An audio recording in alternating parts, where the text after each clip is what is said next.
कैसे हैं आप सभी। स्वागत है आप सभी का इंग्लिश दुनिया के इस यूट्यूब चैनल पर। सो फ्रेंड्स, आज हम डिस्कस करने जा रहे हैं आपके GIC और PGT या अदर नेट वगैरह जैसे टीचिंग एग्ज़ाम से रिलेटेड कुछ इंपॉर्टेंट MCQs। तो चैनल पर नए हैं तो सब्सक्राइब कर लें, बेल आइकन को प्रेस कर दें ताकि आने वाले वीडियोज़ के नोटिफिकेशन आप तक पहुंचते रहें। अपने दोस्तों को शेयर करें और वीडियो को लाइक करना ना भूलें।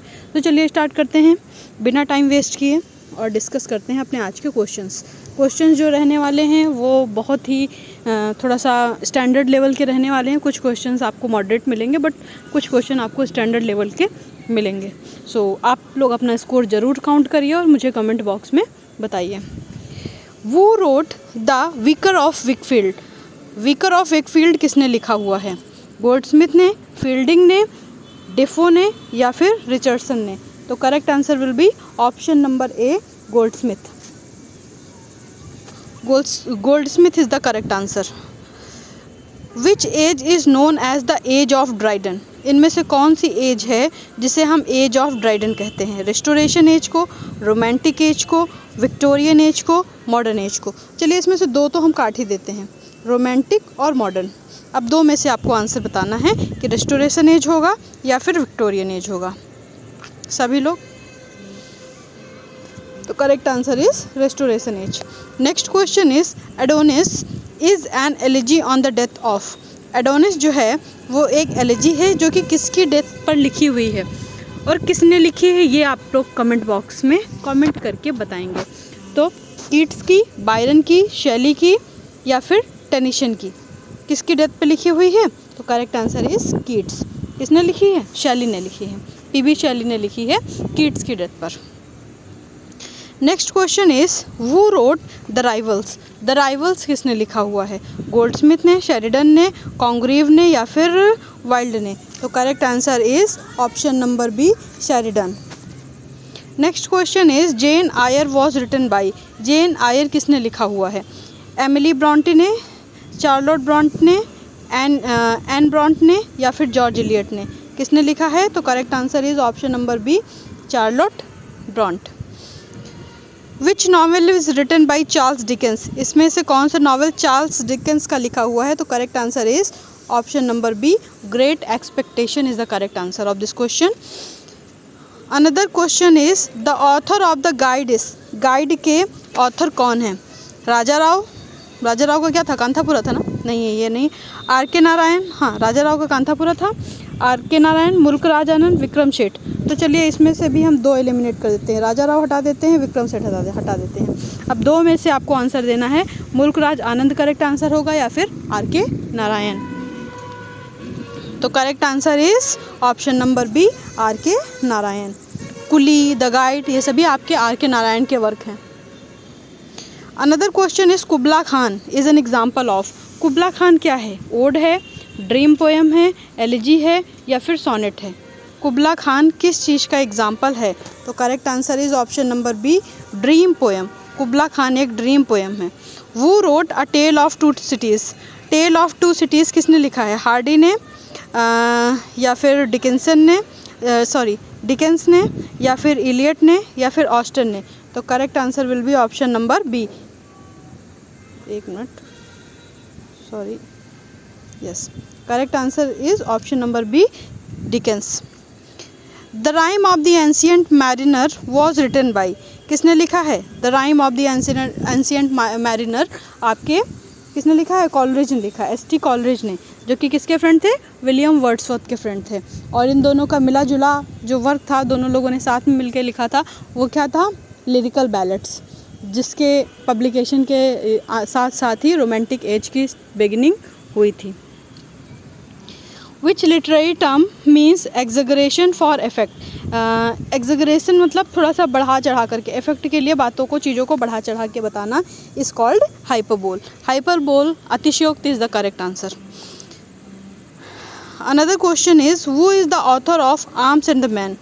आप आर्म्स एंड द मैन किसका आंसर है? किसका वर्क है? सॉरी, आंसर नहीं, किसका वर्क है? तो correct answer is GB Shaw. GB Shaw का वर्क है Arms and the Man. The Lotus Eater was written by. Lotus Eater किसने लिखा था? ब्राउनिंग ने, अर्नोल्ड ने, टेनिसन ने, रॉसिटी ने? If I am not wrong ये टेनिसन का वर्क था. Yes, it is written by Alfred Lord Tennyson, Lotus Eater. Next question is the heroine of Pride and Prejudice is. Pride and Prejudice की जो heroine है वो कौन है? Emma Woodhouse. चलिए बताइए. तो ये है Elizabeth Bennet. Kanthapura was written by, किसने लिखा था? राजा राव का वर्क था ये Kanthapura. Next question is who wrote the Duchess of Malfi. Duchess of Malfi किसका वर्क है? तो correct answer is option number A, Webster. Lyrical ballads was jointly published by. अभी ऊपर आपको हमने बताया था कि लिरिकल बैलेट जो था दोनों लोगों का मिला जुला वर्क था. तो जॉइंटली किसका वर्क था? वर्ड्सवर्थ एंड कॉलरिज का. Wordsworth and S T. कॉलरिज का. The author of Untouchable is. Author of Untouchable is Mulk Raj Anand. Utopia was written by. यूटोपिया किसने लिखा है? बेकन ने, मोर ने, इरास्मस ने या फिर सिडनी ने. तो correct answer is option number B, More. More. Which work is written by Virginia Woolf. तो to the light of the house, to the lighthouse. The study of poetry was written by Ruskin, Arnold, Carlyle या फिर Pater. तो correct answer is option number B, Arnold. The study of poetry is written by Arnold. Which literary period is called the age of sensibility. किस literary period को age of sensibility कहा जाता है? बताइए. Sensibility की age, pre romantic age. Next question is the term objective correlative is associated with. Objective correlative किससे जुड़ा हुआ है? तो correct answer is T S. Eliot. Choose the correct sentence. Neither of the boys have come, neither of the boys has come, neither of the boys are come, neither boys has come. बताइए क्या हो जाएगा correct answer? तो correct answer is option number B, हैज़ लगेगा. neither of the boys has come. The prelude is subtitled. क्या prelude का subtitle क्या है? growth of poets mind is the correct answer.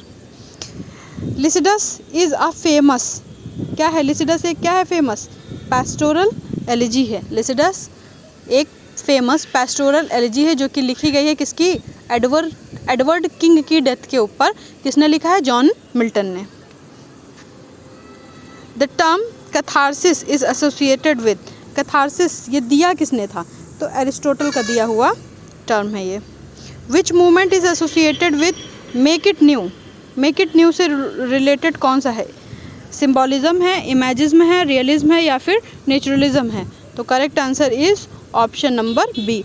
आपका क्या हो जाएगा? इमेजिज्म है. Next question is find the error. One of my friend live in Delhi. One of my friend live in Delhi. तो इसमें क्या एरर है? वन फ्रेंड लिव या फिर दिल्ली, इसमें क्या एरर है बताइए?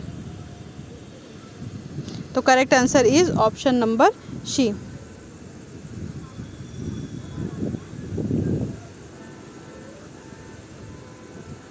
One of my friend lives in Delhi. वो wrote the function of criticism at the present time. किसने लिखा है? अर्नोल्ड ने, इलियट ने, लेविस ने या रिचर्ड्स ने? तो correct answer is Matthew Arnold. Another question is question number 36.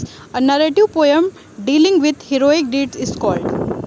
Narrative poem dealing with heroic deed is called epic. Ulysses was written by. Ulysses किसने लिखा था? वुल्फ ने, जॉयसी ने, लॉरेंस ने या फिर फॉस्टर ने? तो यूलिसिस आपका टी.एस. इलियट का भी वर्क था. ना सॉरी, टी.एस. इलियट ने, अल्फ्रेड लॉर्ड टेनिसन का, एल टेनिसन का वर्क था ना यूलिसिस. इसमें कुछ डाउट है.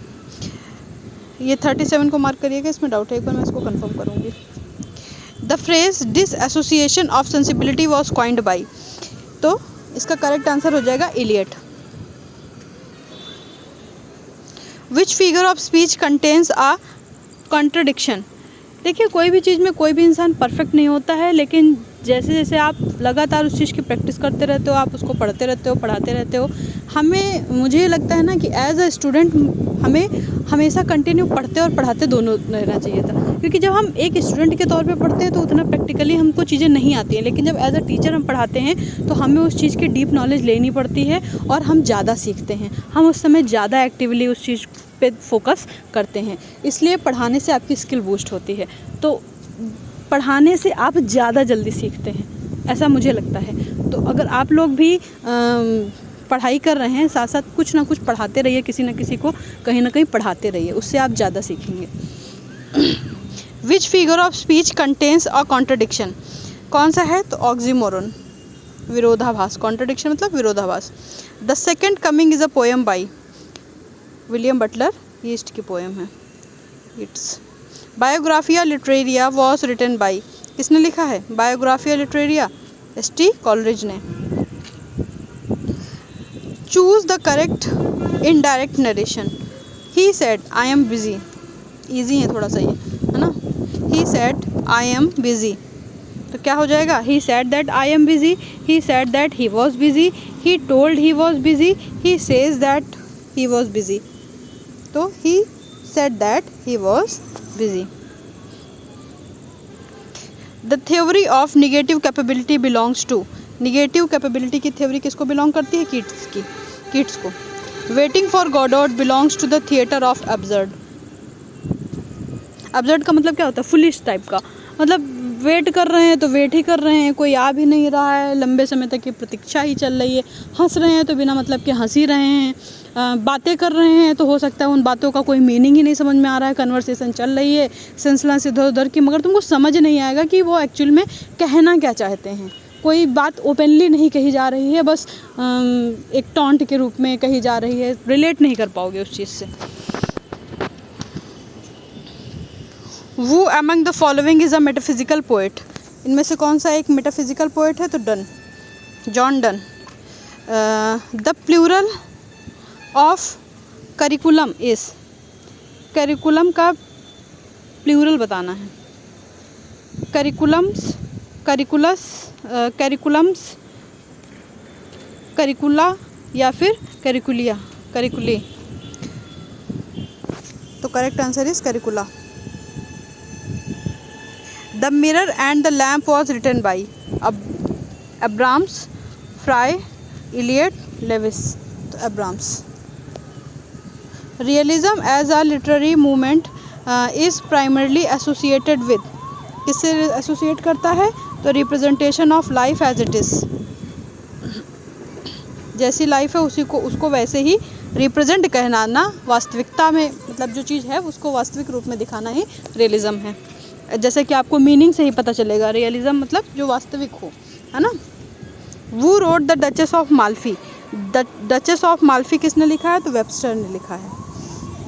And last question is which of the following is not a feature of romanticism. इसमें क्या नहीं है?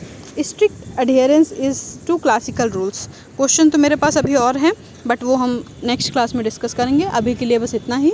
तब तक के लिए ध्यान रखिए अपना और अपनी पढ़ाई अच्छे से करते रहें। और thank you so much. Like, share and subscribe.